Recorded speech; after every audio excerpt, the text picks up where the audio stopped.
I felt we have seen so many movies where everything is so beautiful, streamlined, all the spaceship loops, and they all move like this. I wanted something different. I wanted them to look like a little bit clumsy tankers, but their moves would be very slow, and that when they would pass, you would feel that enormous weight. Jim Martin in the art department, who were working very closely with Paul, really did a lot of sketches, and we had to take those concepts and make them functional because not every drawing fits together like a puzzle. We sculpted first the custom pieces of the ship, and then in the main body of the ship, and you just start putting all the pieces that are in the designs together. Paul was very interested in keeping a flow.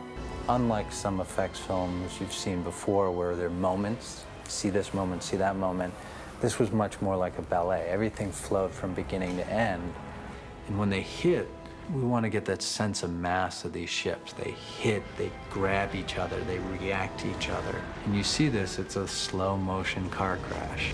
The flickering light on the windshield's actually put in digital. We'd create a fake glass, because if you look at the glass, you see the reflections of the other ships. You see the plasma reflected in the glass. You see these scuffs on the glass. You see that in the cabin, there is a red and blue light on their faces. So we had gigantic lamps in different colors that were on ropes. And basically, when I felt that, a plasma would be passing the window, we would just heave these lamps and pull them with 3-4 people in the speed that I thought was necessary. So we had almost like an orchestra of different lights. And then Scott Anderson, he had to follow our light effects with his spaceships. Everything has to happen exactly the moment he could see inside the light change.